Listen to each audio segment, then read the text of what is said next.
Treino para perder peso, para ganhar músculo, projeto verão, série do bumbum na nuca. Para além dos padrões malucos da moda, a gente sabe que a atividade física é fundamental para nossa saúde, né?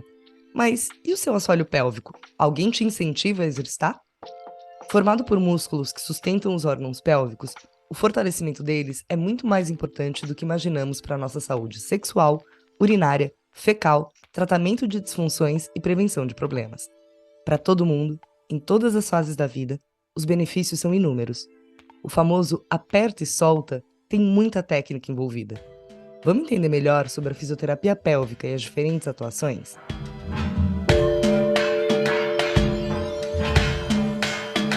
Eu me chamo Tassiana Fortunati, comunicóloga, diretora audiovisual, educadora e terapeuta menstrual, e esse é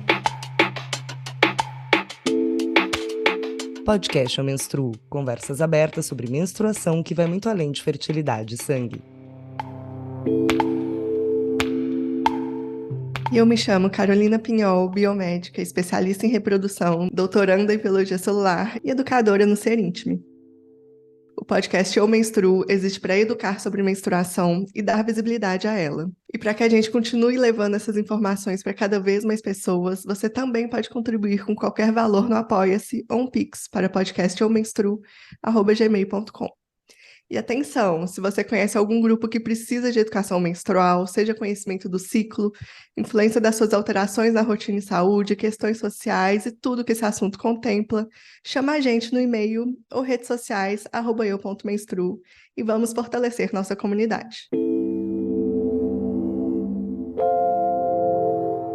Para o episódio de hoje, vamos falar sobre fisioterapia pélvica. Convidamos Yasmin Xavier, fisioterapeuta pélvica com mestrado em psicologia e criadora de conteúdo no Falando da Gina, com o objetivo de levar a educação sexual para mais pessoas. Seja muito bem-vinda, Yasmin. Oi, Carol. Oi, Tassi. Que alegria estar aqui para conversar com vocês sobre fisioterapia pélvica, que é o assunto que eu mais amo falar na vida. Eu não consigo ir para um bar beber uma cerveja sem espalhar a palavra da pelve para as pessoas. Eu sempre saio de lá falando alguma coisa. Então, estar aqui com vocês é uma imensa alegria. A gente que agradece, Yasmin. Eu sou muito fã do seu trabalho, acho divertido, didático, fundamental. Já aprendi um monte de coisa com você. E compartilho dessa coisa, eu falo da palavra da ciclicidade, né? Quando eu Aham. conheci e quando as minhas alunas conhecem, falo que a gente vira picadinha da palavra da ciclicidade. Então não tem uma conversa que a gente não enfia o assunto no meio, né? Super te entendo. Eu me aproximei mais, assim, conheci, comecei a ouvir falar mais quando eu adentrei mais nesse mundo da ciclicidade, do ciclo menstrual, da ginecologia, do autoconhecimento, né? O que que é o assoalho pélvico? Cara, o assoalho pélvico é um assunto que a gente nunca ouve falar ao longo da nossa vida. Eu acho incrível que a gente passa a escola inteira, a gente aprende como é que funciona o coração, como é que funciona o pulmão, a gente aprende fórmulas matemáticas na escola e ninguém nunca olha para a nossa cara de criança e fala: olha, você tem um conjunto muscular aí que está influenciando no funcionamento de todo o resto do nosso corpo, porque o assoalho pélvico é o centro do nosso corpo e ele vai influenciar em tudo. É um conjunto de musculatura, de ligamento, de fáscias que sustenta os órgãos da nossa pelve e, por consequência, vai aí influenciar no nosso xixi, no nosso cocô, na nossa menstruação, na nossa vida sexual e menstrual inteira. E é incrível, né? Porque a gente cresce aprendendo que a gente tem que ir para academia, malhar, fazer atividade física, se alimentar bem, mas ninguém passa essas informações e mostra a importância da gente aprender sobre o assoalho pélvico. Existem culturas que valorizam um pouco mais o assoalho, né? Que ensinam desde jovem as crianças a usarem a musculatura, a contrair, a relaxar. E aí elas vão crescendo, né, com esse contato com a própria sexualidade e com o próprio corpo de uma forma mais natural. Mas, infelizmente, a nossa cultura, né, e não é só cultura de Brasil, é essa cultura ocidental, ela afasta muito a gente do nosso corpo e a gente acaba não aprendendo que esses músculos existem. E o assoalho pélvico, ele funciona como um diafragma, né? Assim como a gente aprende o diafragma da nossa respiração, que sobe e desce, esse diafragma pélvico, ele também sobe e desce em toda a respiração, ele se movimenta o dia todo e ele precisa de muito cuidado. Yasmin, eu tive um contato assim com a fisioterapia pélvica quando eu comecei a criar conteúdo no Instagram. Eu nunca tinha ouvido falar disso antes, é muito pouco disseminado, né? As pessoas falam muito pouco Extremamente. mesmo. Até fiz assim por um tempo, mas você já começou, né, a falar algumas das importâncias, assim, alguns dos benefícios, mas conta pra gente quais as atuações na fisioterapia pélvica. A gente falou um pouquinho da introdução fecal, urinária, se falou de menstrual, na gravidez também, né, parto, mas conta pra gente como que atua nessas diferentes áreas. Eu vou explicar isso passando para quem está ouvindo um exercício, porque eu acho que é uma forma da gente sentir o assoalho movimentar e a gente entender como que ele está conectado, né? Se vocês façam aí, Carol e Tassi, sentem direitinho na cadeira, deixem as pernas afastadas, de forma que a vulva fique em contato com a cadeira, que vocês consigam sentir essa vulva em contato com a cadeira, porque a musculatura pélvica, ela tá logo acima da vulva, né? Atrás da pele, do tecido gorduroso, tá essa musculatura. E se vocês respirarem, vocês vão conseguir sentir que toda vez que a gente puxa o ar, é como se a vulva entrasse mais em contato com a cadeira, né? A gente sente a vulva pressionar a cadeira. E na hora que a gente solta o ar, essa vulva ela sobe um pouquinho, ela afasta, suga a cadeira para cima. É um movimento sutil, precisa de uma concentração, mas perceba, puxa o ar, sente a vulva descer, solta o ar, sente a vulva subir. Esse movimento coordenado com a respiração é um movimento do assoalho pélvico. É essa musculatura que está ali fazendo esse movimento de relaxamento quando a gente puxa o ar e de contração quando a gente solta o ar. Então, olha como que para começar a conversa, né, ele já está influenciando no nosso ciclo respiratório. Então, se a gente tem um assoalho pélvico que não se mobiliza direito, a gente pode ter até mesmo problemas respiratórios, dificuldade de expansão pulmonar, de expansão dessa musculatura respiratória, falta de ar. Então, quem aí tem asma, rinite, é bom já dar uma olhada no assoalho pélvico, porque um está influenciando no outro. E esse assoalho pélvico, ele está sustentando tudo que está da barriga para cima. Então, ele está sustentando a sua bexiga. É essa musculatura que abre e fecha para o xixi sair, que se mobiliza para aquela bexiga ocupar o espaço correto dentro da pelve. Então, problemas como incontinência, que é uma perda de urina involuntariamente, sem que você queira, né? Tossir, espirrar e o xixi escapar. Prolapsos, que são quando essa bexiga ou outros órgãos acabam descendo pela pelve. Tudo isso está sendo influenciado por essa musculatura que é uma sustentação. Eu costumo falar que é como se fosse a torneirinha da bexiga, né? Essa torneirinha tem que abrir e fechar de forma coordenada. Vai estar segurando o nosso útero. Então, essa mobilidade de colo de útero, para a gente conseguir ter uma penetração bacana, né? Essa musculatura ela precisa de funcionar como um elástico de cabelo, abrir e fechar para permitir a penetração. Então, se ela está muito tensa, que nem aquele elástico que está novo, né? Aquele elástico que a gente não consegue puxar, que não tem extensão, pode ocorrer em dores na relação e a gente tem que cuidar da musculatura para isso. Pode gerar cólicas, né? Uma musculatura muito interna. Às vezes, essa dor muscular, ela gera uma dor igualzinho cólica menstrual. A gente fica achando que é um problema de útero, mas não. É um problema, às vezes, muscular. Vai influenciar no nosso cocô. O reto passa ali também. Então, se essa musculatura ela tá ou muito tensa ou muito fraca, pode gerar ou uma constipação, ou uma perda de fezes, perda de flatos.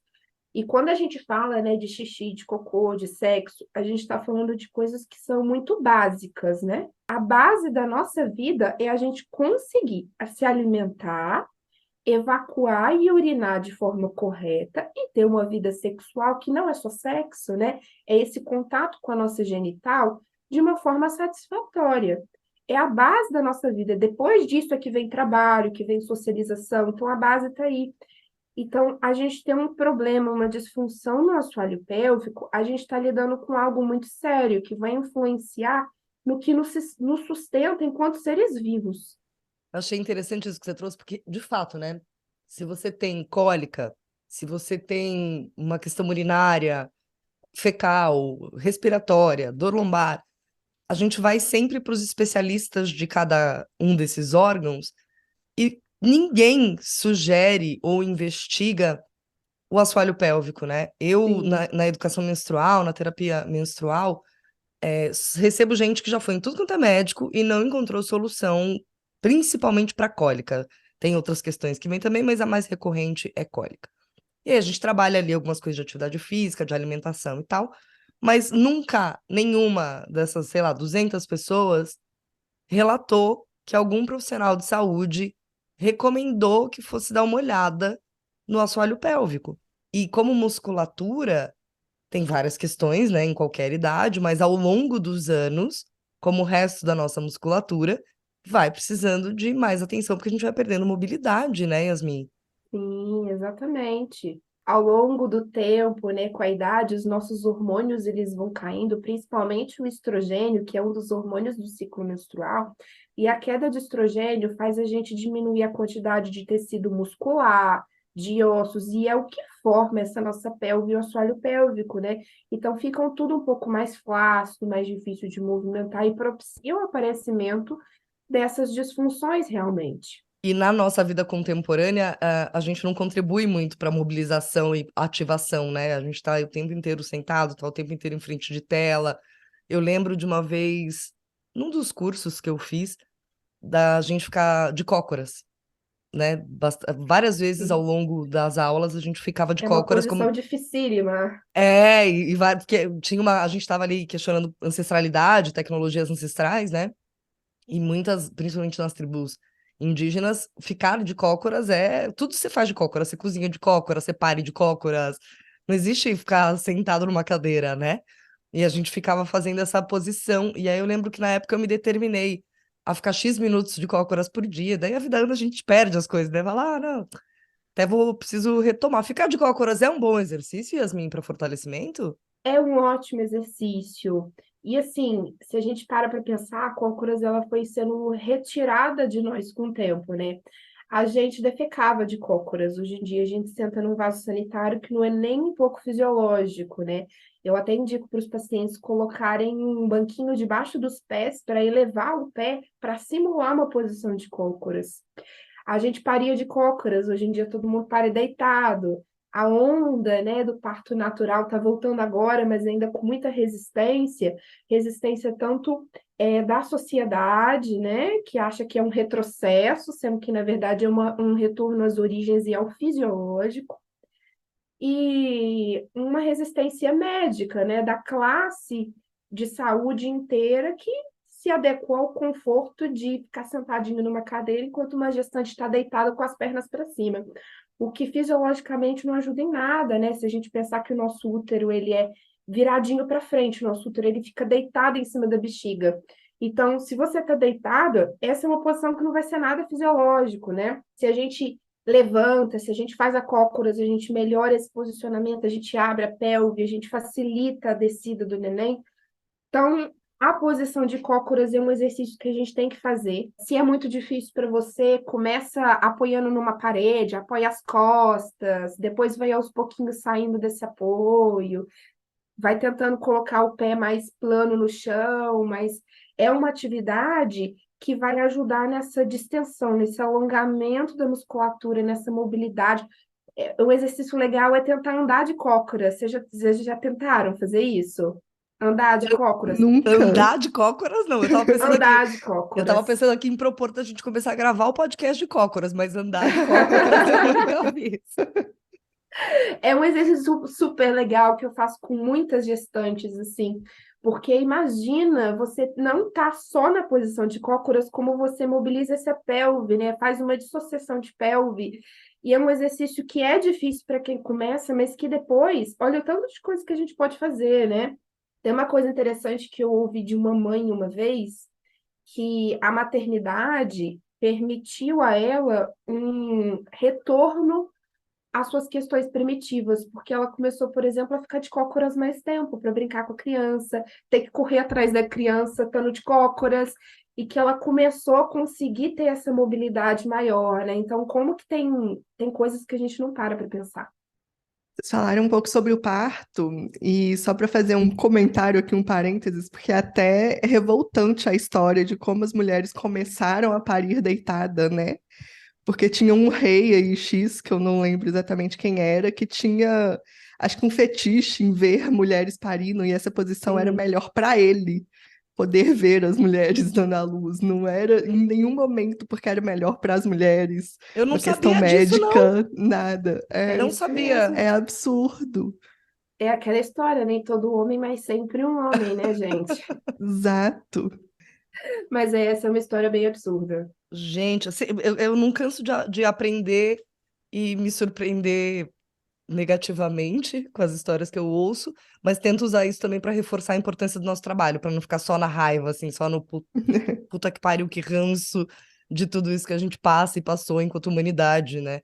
Agora, quando a gente fala de cólica menstrual, de saúde menstrual, além da gente fortalecer a musculatura com esses exercícios, que eu inclusive vou te convidar, se você topar, a fazer um videozinho, um riozinho, ensinando isso que você falou de ficar de cócoras na parede e tal, para a Topo, com gente certeza. compartilhar. Nos sintomas menstruais, nas cólicas, nas dores, como que a fisiopélvica pode ajudar? Então, vou começar explicando por que que a cólica muitas vezes pode ter relação com a assoalho pélvico. Existem duas causas principais, né? Primeiro, se você tem aquela cólica que é muito forte, muito intensa, que te debilita, você toma um remédio, o remédio não passa. É bom investigar, porque pode não ser uma cólica natural. Pode ser algo causado por alguma inflamação, alguma infecção, uma doença, né? Algo que vai precisar de um tratamento específico para lidar com aquele problema. E mesmo nesse caso, então, por exemplo, um ovário policístico, uma doença inflamatória pélvica, uma endometriose, são doenças que vão inflamar toda a região pélvica e que vão gerar aderências. Então, essa musculatura ela vai ficar toda mais dura, a fáscia, né?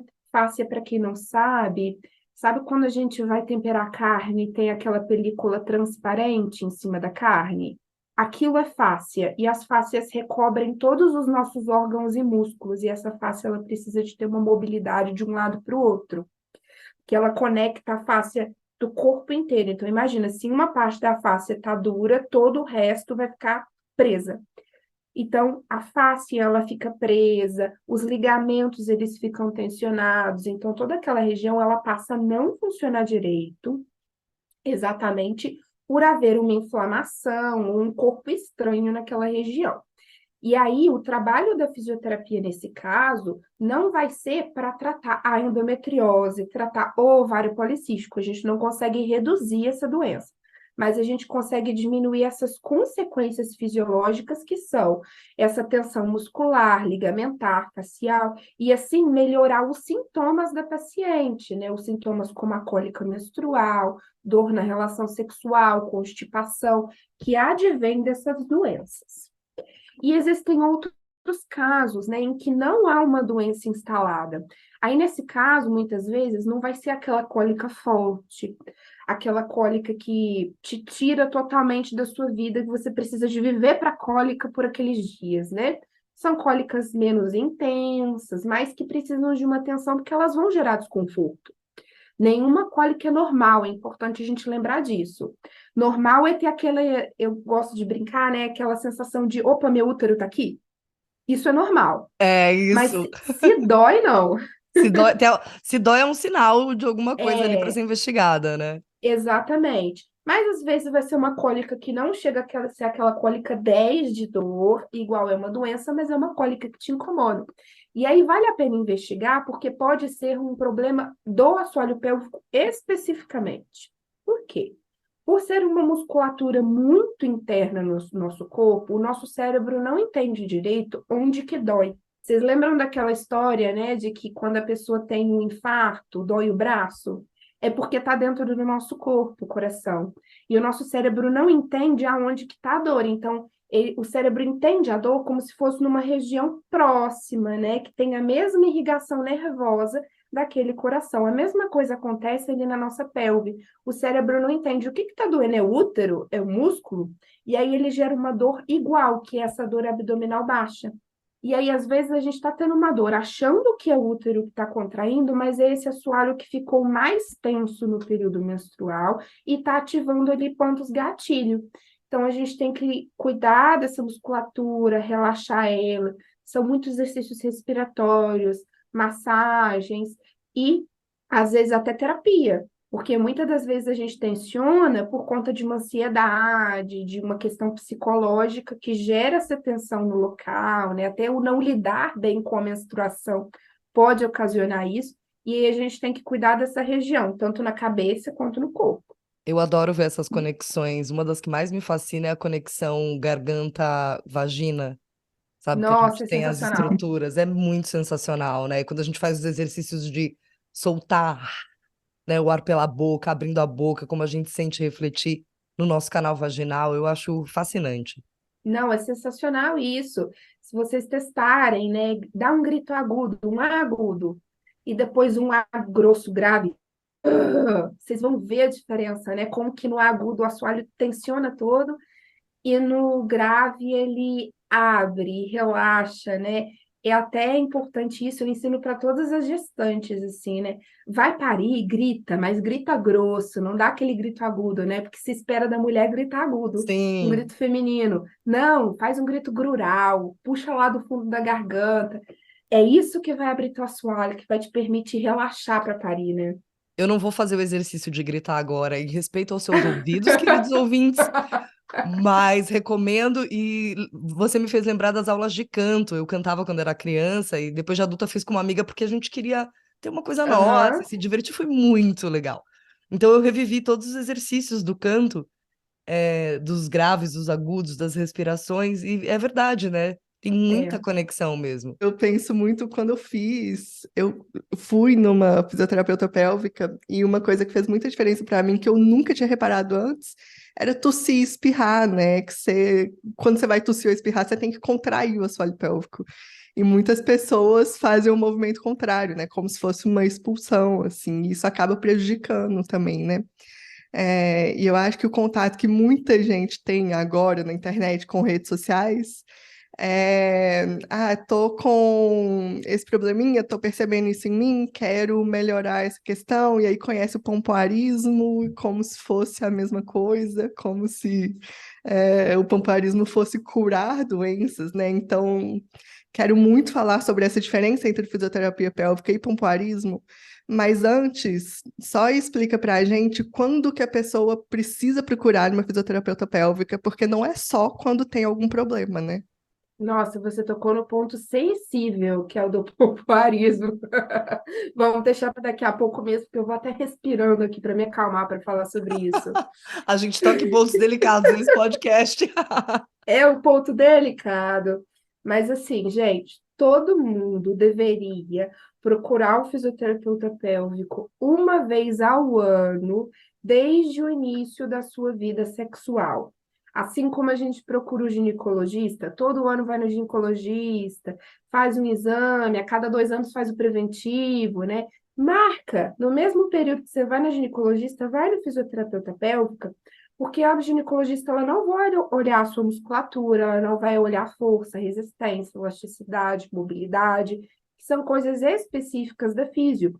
Então, a gente deveria olhar de forma preventiva desde cedo, desde jovem.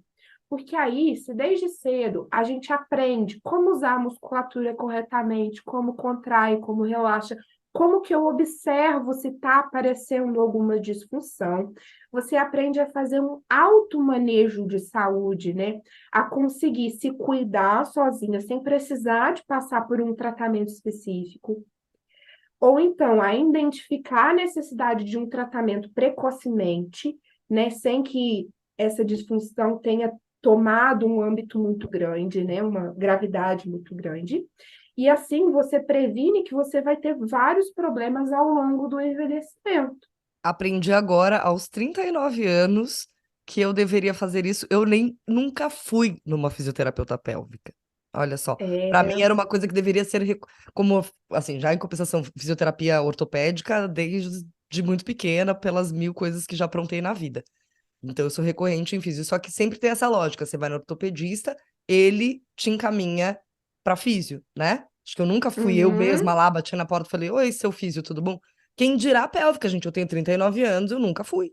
Exatamente, e a gente pensa que tem que ter um encaminhamento médico, mas não, o fisioterapeuta é profissional de primeiro contato. A gente pode receber o paciente sem encaminhamento nenhum e fazer o tratamento sem a necessidade de uma avaliação médica, porque a gente avalia e passa ali o nosso diagnóstico fisioterapêutico, que é diferente do diagnóstico médico, é baseado no que a gente encontra naquele corpo, né? Nunca é tarde para a gente aprender isso, tá? Então, passa por essa avaliação para quanto antes você aprender esses cuidados, né? A coisa mais feliz, assim, da minha semana é quando eu recebo uma paciente falando: olha, Yasmin, eu não tenho nada, não, mas eu queria que você me avaliasse. Eu fico: caramba, que maravilha, vem cá, vamos avaliar. Eu fico muito feliz, mas infelizmente ainda é muito raro. Então, é isso que eu Muita tô te gente. falando, imagina, eu tenho É, 39, eu tô inserida nesse meio já tem aí desde 2016, 17 e nunca ouvi, né, ir num físio sem precisar, sem estar sentindo, só pra, né, dar uma geral e ver como tá. Imagina o resto da exatamente. população, né? A gente não É, fala sobre isso. eu acho que eu fui paciente exemplo, porque eu comprei um curso de pomparismo na internet, pensei, vou no fisioterapeuta pélvica para ver se eu tô fazendo o Nossa, jeito certo. perfeita. Então É fui isso que para deveria isso e ser fiz uns feito. meses por causa É disso. isso, é isso que tem que ser feito.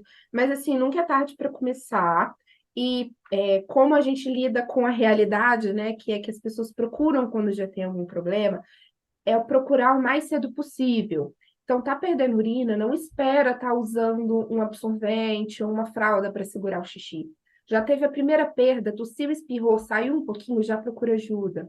Tá constipado, não espera tá precisando de usar laxante toda semana.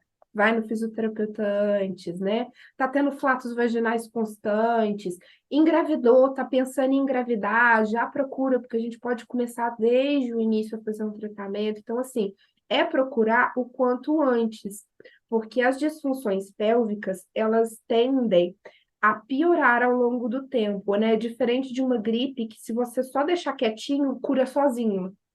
As disfunções pélvicas, elas pioram com o tempo, elas não melhoram. A progressão é negativa, né? Então, a gente tem que procurar o mais cedo possível, porque a chance de você ficar curada é muito maior do que quando você chega já com uma disfunção muito grande instalada. E aí a gente entra nessa questão, né, Carol, do pompoarismo, que muita gente Vamos, tô procura o ansiosa pra gente pompoarismo. falar disso. Nossa, muita gente procura. E assim, eu já recebi várias vezes pessoas que fizeram pompoarismo, que estavam sentindo alguma coisa, né, ou perda de urina, ou dor na relação sexual, e aí compraram um curso de pompoarismo com a promessa de terem o seu problema sanado, né, porque eles vendem como se fosse a cura da humanidade, e pioraram, ou apareceram novas disfunções além da que estava antes. Porque é muito complicado você fazer uma série de exercícios padrão, que é igual para todo mundo, sem saber se aquilo dá certo para você. Pode ser que dê, pode ser, mas não é uma garantia. Porque nem todo mundo tem um problema, nem todo mundo perde xixi, sente dor, né? Perde cocô, porque o músculo está fraco. Às vezes o seu músculo tá forte, mas tá tenso demais. E aí, se você ficar lá contraindo e relaxando várias vezes, igual os exercícios do pompoarismo manda, você vai aumentar uma tensão e vai fadigar o seu músculo, lesionar ele, vai ter uma lesão muscular e piorar o seu sintoma. Então, o ideal, você foi o paciente exemplo, Carol. O pompoarismo ele não é proibido, eu não contraindico, mas ele tem que ter uma indicação clara e você precisa de passar por uma avaliação primeiro. Então, vai no fisioterapeuta, avalia, vê como está a sua musculatura. Precisa de fazer alguma questão antes, né, algum tratamento antes de começar o pompoarismo, faz o tratamento. E aí, quando você tratar e aprender a usar a musculatura corretamente, né? Sem sobrecarregar outros músculos, aí você começa o pompoarismo e aí você vai estar livre para exercitar esse treino que sexualmente é maravilhoso. para melhorar o seu desempenho sexual, mas desde que você faça da forma correta. Perfeito, entenderam, né? Então, nosso episódio está chegando ao fim. Muito obrigada, Yasmin. E conta pra gente onde as pessoas podem conhecer melhor o seu trabalho. Ai, que pena que já acabou. Eu tô empolgada aqui, para mim a gente ia falando mais horas e horas. Então, gente, vocês podem me encontrar pelo Instagram ou TikTok. Nos dois é Falando da Gina, né? Falando.da.gina. Lá eu divulgo vários conteúdos, tem sempre vídeo, tem sempre várias informações, não só sobre assoalho pélvico, mas dicas, né? De como você pode melhorar a sua saúde sexual, sua saúde íntima e se conhecer melhor. E tem também o meu contato para quem quiser precisar de marcar uma consulta, quiser conversar comigo, eu sou super acessível, manda mensagem que eu respondo. E, ai, muito obrigada, Carol e Tassi, que conversa maravilhosa e super produtiva.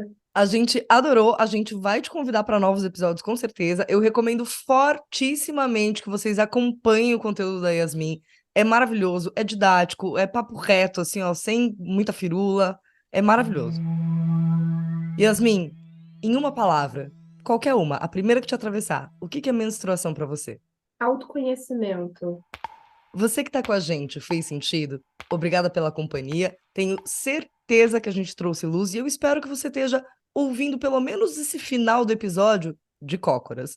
Comenta o que você achou desse episódio e uma forma rápida e fácil de apoiar o podcast é seguir, ativar o sininho para não perder nenhum episódio e avaliar com 5 estrelas no Spotify. O episódio também está disponível no Deezer e YouTube e você pode seguir a gente por lá também. Eu me chamo Tassiana e eu menstruo. Eu me chamo Carolina e eu menstruo. Eu me chamo Yasmin e eu menstruo. Esse foi o podcast Eu Menstruo, mas a conversa não acaba aqui. Ela continua no @eu.menstruo nas redes sociais. Se você ficou com alguma dúvida ou quer compartilhar uma experiência com a gente, manda texto, manda áudio no oi@eumenstruo.com. Beijo grande.